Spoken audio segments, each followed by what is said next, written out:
Assalamualaikum warahmatullahi wabarakatuh. Selamat pagi, siang, sore dan malam buat sobat pecinta horor. Bagaimana kabar kalian hari ini? Semoga senantiasa sehat selalu ya. Seperti biasa, Karam Kali Aja Seram akan selalu menghibur kalian dengan cerita-cerita seram, horor, dan menegangkan. Siapkan cemilan, pakai handsfree, dan matikan lampu. Jangan lupa subrek ya. Terima kasih. Untuk cerita kali ini, kami akan persembahkan dua cerita sekaligus. Cerita pertama berjudul Hantu Tak Ada Kepala. Cerita kedua judulnya Hantu Kalimantan. Agar kalian lebih fokus mendengarkan kisahnya, ada baiknya kalian pakai handsfree dulu, biar kalian paham alur ceritanya. Sewaktu mendengarkan cerita ini, kalian jangan tidur ya. Kasian saya, sudah berbusa-busa bercerita, kaliannya tidur. Gak ada otak kalian memang. Oke, tidak usah berlama-lama lagi. Mari kita simak ceritanya. Jangan lupa subrek ya. Selamat mendengarkan Karam Kali Aja Seram.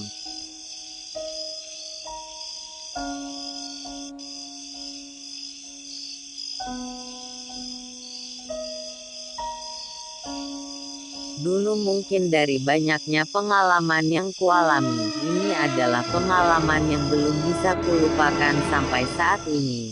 Pengalaman yang benar-benar menyadarkanku akan adanya dimensi lain. Namaku Raden, aku seorang mahasiswa di salah satu kampus di Bandung. Aku tinggal di daerah Bandung Timur. Bisa dibilang, aku orang yang tidak takut dan percaya dengan hal-hal yang berhubungan dengan hantu. Aku tidak percaya hantu, bahkan hal tersebut sering kubuat candaan jika temanku ada yang bercerita tentang hantu. Mungkin orang-orang bilang aku sompral. Sampai kejadian itu pun terjadi padaku. Hari itu salah satu teman semaku, Iqbal namanya, mengajak untuk segera datang ke rumah barunya. Senang rasanya yang dapat kabar dari teman seangkatanku yang sudah sukses, bahkan sudah di rumah sendiri. Aku pun menerima undangannya dan berangkat sendirian. Dia bilang ini dia memberi satu rumah yang berada di daerah kota Cimahi. Sesampainya di rumah temanku, kami pun melepas rindu, ngobrol bicara tentang ini itu, berfoto dan banyak hal lainnya. Dan yang datang ke rumah temanku itu ternyata tidak aku saja. Ada teman-temanku yang lain juga, yang memang sudah lama tidak aku temui ini. Sejati seperti reuni kecil-kecilan anak-anak bertemu teman-teman lama di sekolahku, yang sudah cukup lama kami tidak bertemu. Singkat cerita, waktu pun berlalu. Satu persatu dari temanku mulai berpamitan pulang. Dan ketika itu waktu sudah menunjukkan hampir tengah malam.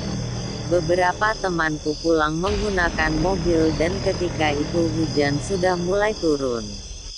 Aku yang menggunakan sepeda motor. Dan kebetulan saat itu tidak membawa jas hujan. Terpaksa harus ikut berteduh dulu. Mencar dari Cimahi ke arah Bandung Timur. Tempatku bisa dibilang jauh dan ketika itu Iqbal menawariku untuk menginap saja. Besok pagi setelah sarapan baru pulang, atau jika ditunggu pun hujan entah sampai jam berapa, bisa-bisa jam 2 pukul 3. Aku pun menerima tawaran Iqbal untuk menginap, dia bilang masih ada kamar yang bisa dipakai. Di rumah ini ada 3 kamar, 2 kamar mandi, dapur, ruang TV dan ruang keluarga. Rumah minimalis modern yang nyaman dan bagus menurutku. Iqbal mengantarkanku ke kamar dan mempersilahkan untuk beristirahat. Karena saat itu sudah lewat tengah malam, ia pun pergi ke kamarnya. Jadi ngerepotin Iqbal nih gue. begitu pikirku. Tapi Iqbal memang teman mama paling dekat ketika masa SMA dan menginap di rumahnya sudah jadi hal yang biasa. Sebenarnya aku pun beristirahat di kamar yang disiapkan Iqbal. Aku rebahkan badanku di tempat tidur sampai udara di kamar ketika itu terasa sangat panas, gerah. Mungkin efek hujan di luar. Biasanya seperti itu, ketika hujan kadang di dalam jadi panas, aku pun bangkit menuju ke arah jendela dan membuka jendela. Angin pun berhembus masuk ke dalam kamar. Suara hujan dari luar cukup merdu. Sepertinya bisa membuatku tidur. Curah hujan yang kudengar makin lama semakin deras hingga ia tidak lagi merdu, kini malah membuatku terganggu. Aku pun memutuskan untuk menutup saja jendela lainnya, karena beberapa air hujan menetes masuk dari jendela. Saking derasnya arus ketika aku akan menutup kembali jendela itu dari sudut mata kiriku. Aku menangkap di luar jendela untungnya. Terlihat ada orang yang berlalu lalang. Berjalan mondar-mandir dan ketika itu kondisi sedang hujan ya, ngerep airnya hujan-hujanan mana tengah malam gini. Mungkin datangnya si Iqbal kali begitu pikirku positif, tapi dipikir-pikir lagi. Ini jadi hal yang tidak wajar. Ketika aku pastikan lagi melihatnya orang yang tadi kulihat berlalu lalang sudah tidak ada, aku lanjut menutup jendela untuk kembali ke tempat tidur. Dan menutupi diriku dengan selimut. Sejenak suasana hening beberapa kali terdengar suara petir yang menggelegar di luar. Dan tiba-tiba, aku mendengar sebuah suara dari suaranya belum pernah kudengar sebelumnya. Apa itu suara binatang? Atau aku coba pertajam pendengaranku. Aku sampai kalau ada yang menarik selimutku. Ketika aku bangun melihat, tepat berada di depanku, kulihat seorang perempuan berdiri. Tegap, tangannya menggenggam selimut. Khusyuk, seolah-olah menarik terus-menerus. Bola matanya membelalak menatap tajam ke arahku. Memakai baju putih. Dari mulutnya yang terbuka sedikit itu, dia mengeluarkan darah dari mulutnya. Yang kudengar itu berasal dari perempuan itu, tersayat. Tiba-tiba kepala perempuan itu terjatuh menggelinding ke lantai di bawah tempat tidurku. Kini sosok itu berdiri tegap tanpa kepala lolongan solo perempuan kesakitan terdengar olehku sedang tangannya menjulur ke depan. Raba-raba seakan mencari-cari kepalanya. Kepalaku pusing hebat aku mulai berkunang-kunang, ini seperti mimpi. Iya, aku seperti bermimpi melihat sosok perempuan tanpa kepala. Ku coba berteriak sekuat tenaga meminta tolong tapi tidak bisa.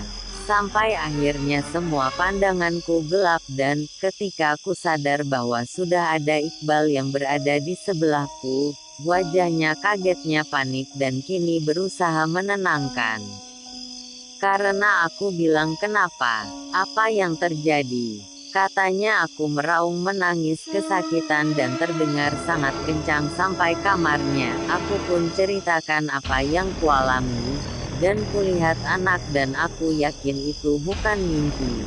Karena ketika aku terbangun, selimut yang awalnya menutupi badanku, sudah berada di bawah lantai. Terjatuh seperti kejadian yang baru saja kualami. Ketika aku ceritakan Iqbal tidak percaya.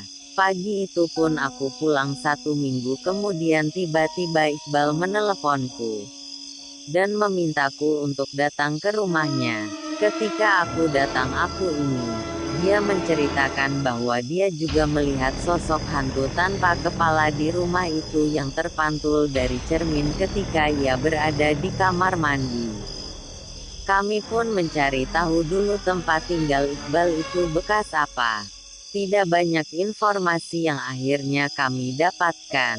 Yang jelas, Satu hal yang akhirnya mungkin kami pegang adalah, dulu di sekitar rumah ini adalah rumah peninggalan zaman Belanda dan mungkin saja ada sebuah tragedi yang terjadi di situ. Ketika zaman penjajahan dulunya dan salah satu sosok yang bertemu denganku itu mungkin salah satu korban dari tragedi tersebut.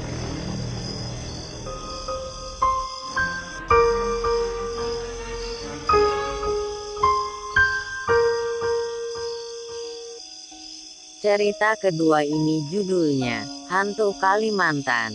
Seperti apa kisahnya? Yuk kita dengarkan bersama. Jangan lupa subrek ya, terima kasih.